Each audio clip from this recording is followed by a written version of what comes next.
issues of debt. We know that's ugly situation. Gridco has been telling us. People say they are also people are experiencing outages and all that. We don't have any clarity as far as these issues are concerned. You are a member of the Energy Committee. You operate in that space. What's happening? Thank you very much, Randy. I think one word will be debt. That will be the reason why we are in what we are today is debt. And yes, there's load that is being shared. On the average, Gridco is shedding about 500 megawatts. Indeed, there are days that if you add the exports, you know that we have some obligation towards some of our neighbors, Cote d'Ivoire, Benin, Togo, and thereabout. And if you look at all those, if you put them together, sometimes you see a shedding as much as 830 megawatts of power.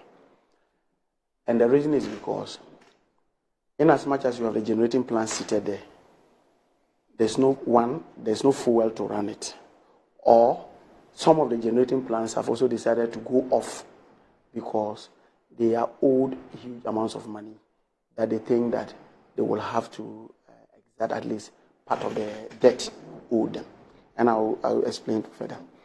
You know that now predominantly Ghana is, in terms of our power generation, we get them from three sources: hydro, then thermal. And thermal, predominantly, it is powered by gas. And then, of course, renewable energy, which is in a very minimal price, about 2.something% of the total energy mix. Now, in the thermal space, our fuel is predominantly gotten from the OCTP partners, that's ENI, and then the Jubilee Fields, that is processed through the Ghana Gas company and given to us. Assuming that every field is delivering and every processing plant is also processing the gas and delivering, even from the word go, we have a deficit of about 50 million scarf a day in terms of gas. And usually that is augmented with the purchase of light crude oil to power some of our generating plants because they can run on either light crude oil or maybe gas. Unfortunately, over a period now, let's start with the OCTP partners. They have been having challenges with government. They are owed an amount of about over $200 million. So based on today's exchange, that will be billions and billions of cedis. They went to government, telling government that, look, you owe us an amount of money that, if you do not pay, we'll have challenges with it. Government seems not to have been bothered about that. So as a first step, usually when you are negotiating with somebody, you tend to cascade your actions, assuming that the person does not do something. So as a first step, what ENI did was that they decided to cut down, and our contractual volumes are roughly around 245 million scarf a day from ENI. So what they did was that they first decided to reduce their supply of gas from 245 to 210 million scarf. As a first step, hoping that with that step, government would have been interested in doing what? In coming in to negotiate and say, look, yes, we know we owe you 200 million, but we will pay X amount of money and give some particular schedule as to how those payments should be done. After the first step, government was never moved by it. So they then moved to the next step and then reduced it to what is usually known as the GMPC daily contract volumes. So the daily contract volumes between the OCTP partners and GMPC is 171 million scarf. So they reduced, so it means that they moved from 245 to 210 and then to 171 million scarf. This is a level that obviously will affect the generating plant because there will not be enough gas to be able to do that. Two, you then also have a situation where even Ghana Gas itself, because it has also had its own challenges. So for the past week, they've been delivering already in the neighborhood of about 90 million scarf of gas. And so that is yet another problem. So we're expecting that government would have augmented this. Usually when there's a shortfall of gas, because some of our plants can run on light crude oil and they can run on gas, and even some can even run on diesel. So because of that, anytime there's a shortfall, you purchase these liquid fuels to come and generate power. But because government does not even have money to even pay the gas, they do not even have money to buy the light crude oil. So I give an example. You take Abuazi. Abuazi currently, we have 2 serious plants that are there that can run on light crude oil. One. Even though the TAPCO used to run on it, but it doesn't run again. But so it's the TICO that runs on light crude oil. At Abuazi currently, as we speak, they have roughly about 104,000 barrels of crude seated there. But Randy, the unfortunate part of that story there is that based on the TICO engineers, they think that, look, usually when you have the crude oil, when even the crude oil is brought, it is treated before it is used even running the plant. Now, anytime the levels of the crude, even in our cars, when we use diesel, people say that don't let your diesel run so low, or else it then gives way for impurities to follow the fuel into the whole system. So usually with generating plants, anytime the levels of liquid fuels go so low, the managers of those plants always are hesitant in using those fuels because impurities will follow into into the plant. And when they fall in there, they have problems. You can't also, on those bases, rely on your insurance because your insurance cover would have taken cognizance of the fact that these actions were done by you yourself, and therefore you may not be able to remedy your challenge with some insurance cover on it. So even though we have about 104,000 barrels of crude oil seated in TICO, they are not able to use that. You come to the Tema Enclave. If you take the Tema Enclave, we just have roughly about 27,000 barrels of crude. That can take us roughly about 2.5 days. That is seated there. Asogli, which is even a plant that is even not working because of the fact that they had withdrawn their services.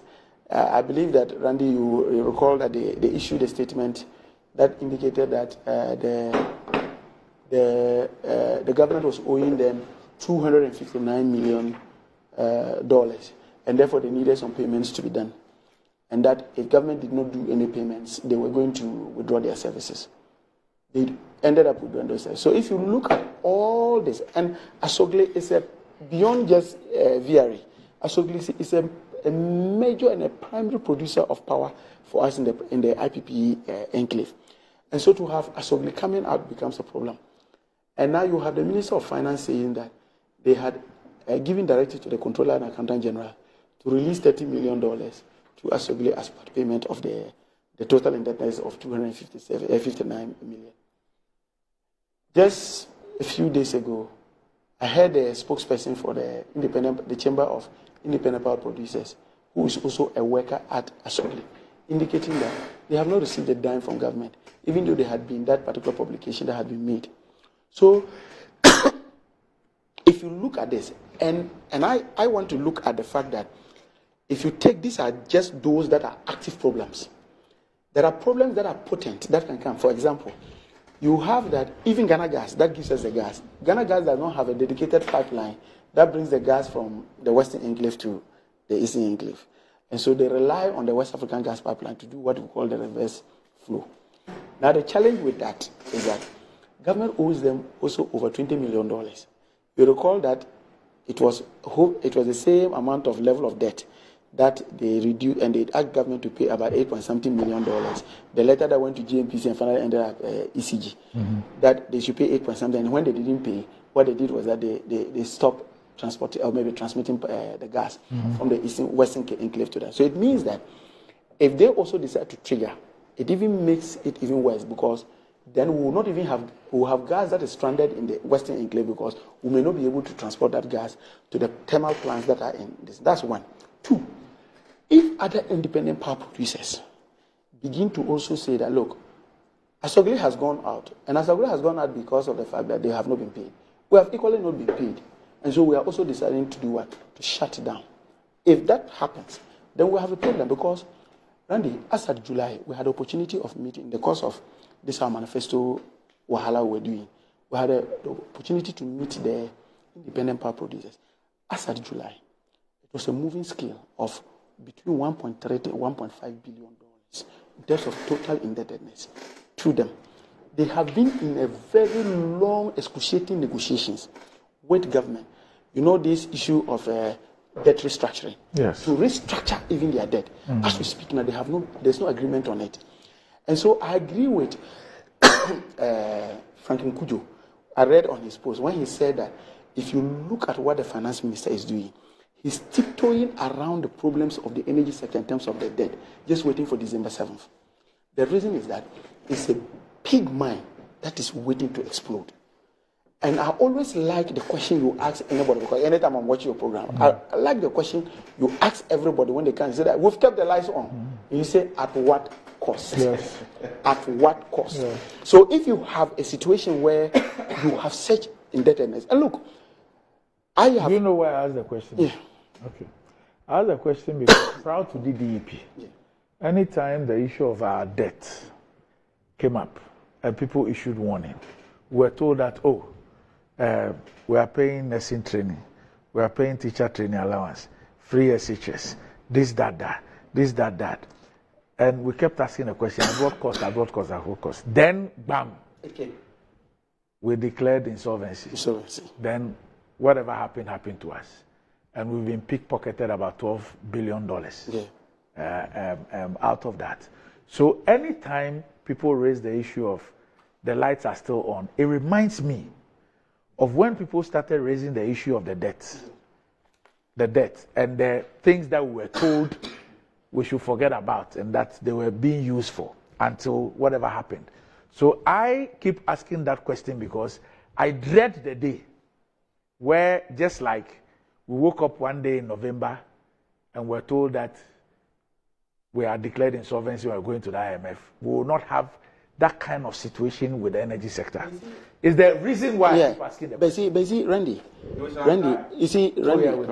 so Randy, I just want to make this point. Whether it is Bawumia who wins these elections, whether it is Shada, Alan Chermantin, or John Mahama, whoever wins this election is moving straight into an energy crisis. See, government has to balance up because there's a challenge of even accounting for the small money that we could have used in solving some of these problems. How on earth, just ask yourself a very fundamental question. How on earth, that even before you introduce before you increase, before you introduce a digital platform to improve on your collection rate, you were doing the upwards of 90%. Indeed, it is the basis for which the PURC gave you a benchmark of 98%. So it meant that for 2% of your losses, they will factor it into the tariff, so that you and I will be paying for those losses. So they knew that you could at least do 98. But in the 98, they hope that in your next major tariff review, you would have invested enough to be able to take care of the other losses. Then you will spend an initial upfront cost of about $171 million to create a platform that, in your own opinion, was supposed to guarantee collections and to ensure that you have enough money to pay the players upfront. Since the introduction of that particular platform, your average collection since 2023 up to today, your average collection is 43%. And you think that people shouldn't go to jail for this. And this is the situation. So if your average collection rate is now around 43%, Randy, and they pick up this money, even the expectation is that even with this. So it means that on the average, you're making revenue losses of some 57%. 57%. That's what you are making. Very unacceptable. And then this money, when you even take this money, you don't put it in the cash waterfall mechanism so that they apportion these revenues among the various players in the value chain. You take it and you use it for procurement. And so, and again, you will be very, I know you are allergic to the name of Bawa.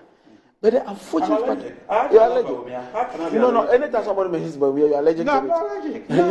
I just don't want people to unfairly blame him. That's all. Unfortunately, I'm not allergic. You see this hotel agreement he was around it. You had an in-house app that was being used, and they could guarantee a collection of about 90%. Then you get up and say, no, we're bringing in a new one that will help us. But even with that, you know that the hotel then picks the money. They take up their commissions before they even hand over the money to what they call ECG. So, yes, the problem with our challenge now is debt. And the IMF has said that, look, the greatest threat to our economy is the energy sector debt. And the energy sector debt, as we speak now, my brother, is huge. If power subsector alone, we are doing roughly about $2 billion. Think about the other sectors like GMPC, BOST, and all other areas. Look at the total debt that we have. So that is my...